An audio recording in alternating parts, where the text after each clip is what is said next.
Senator Abaribe should be in prison for standing shorty for Nnamdi Kanu, yet still spills rubbish. Buhari'S aide.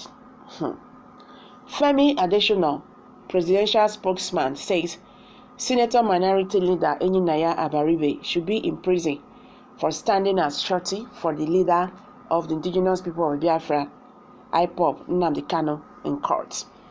Adesina, in a Facebook post on Thursday, accused Kanu of planning to wreak havoc on Nigerian sovereignty and the corporate existence of the country.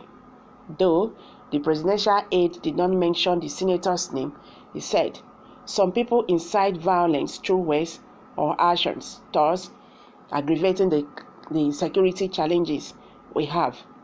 You wonder where they are from and why they would further stroke a burning fire with their words.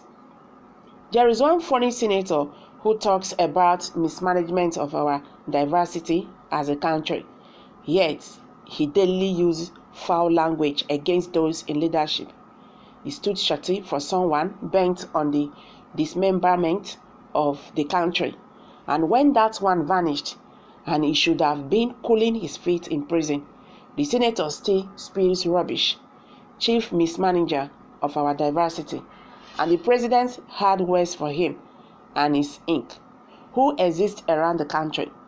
Abaribe had different times asked President Muhammadu Buhari to resign over the spark of insecurity in the country. He also stood shorty for Nnamdi Kanu before the Ipob fled the country. Adesina added, "Series of reactions have typically attended the October 1st broadcast by President Muhammadu Buhari to mark the 61st anniversary of our Independence Day. These include the good, the bad, and the downright ugly. That is democracy in action, with its propensity and predilections for freedom of speech. My motive in this piece is to consider parts of the broadcast that look into our very existence, our nation, theater as a country, and how the ties that bind can be further strengthened. Okay, let's go. Factual, straight as an arrow, deadpan. Our president is not one to miss words. You speak facetiously or tongue in check. He says it as it is.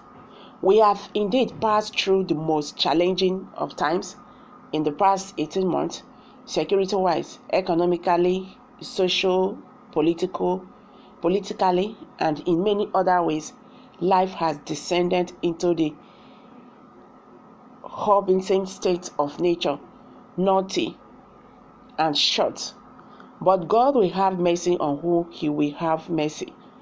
We are still here, standing, hoping, trusting better days will come, and are indeed coming. Challenges are meant to be surmounted.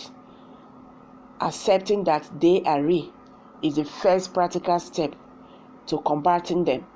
The Buhari administration is not glossy over our issues, but is rather facing them squarely. And that is why, we believe some governments lie to their people. No, not the Buhari government. God bless our troops from the air, the land, the waters. They are defending us, rooting out the evil and the wicked.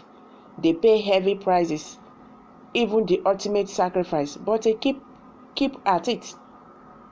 Nigeria must be free and must be at peace by force. We appreciate. We are winning all the wars. We are not looking back. With the banners before us, we are sure of victory. I say it again. God bless our troops. Amen.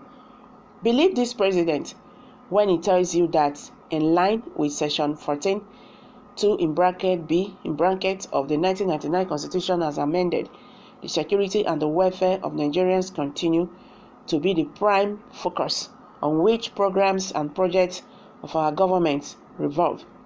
When Muhammadu Buhari tells you something, you can take it to the bank. Believe.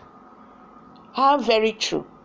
The reckless utterances come even from the pulpit from apostles, from pastors and bishops, from the mosque, from sheikhs and malams, from the newspapers, radio, television, internet, everywhere, from the very old, the young, male, the female, they just say unconscious, thoughtless, impudent things that swell up and lead to violence, sorrow, tears, and blood.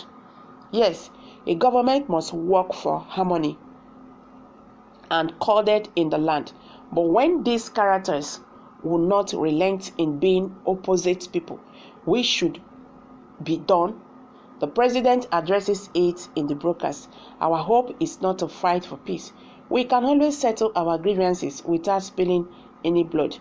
We shall continue to work on dialogue-based solutions to address legitimate grievances, but we remain ready to take diverse actions against secessionist agitators and their sponsors who threaten our nationality, our national unity. I beg your pardon. True, government must have that. It must be strong and show strength, otherwise it must be taken for a ride, and soon we become a king sitting on an empty throne. We must embrace peace and dialogue. Whatever our grievances, all of us do have these things that really vex and outrage us. You have, I have, is the next thing then to upset the apricots.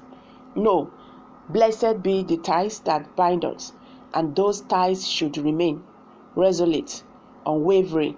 Nigeria for all of us, and its ultimate success can only be achieved if we all come together with a common goal of having peace and prosperity for our nation.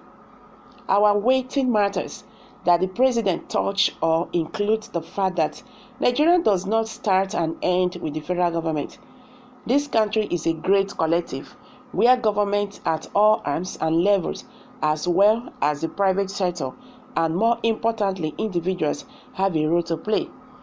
He stressed that security is a bottom-to-top undertaking in which we must all join hands together. That is why it's amazing to see people deliberately light fire at their communities, wards, local governments, councils, states, and then call on Buhari to come and put out the fire. It does not work that way. Security is a bottom-to-top undertaking, and unity is a collective resolute, he said. So guys, what's your take on this? Let's hear from you. Kindly drop your thoughts below the comment section. Thank you very much. Bye for now.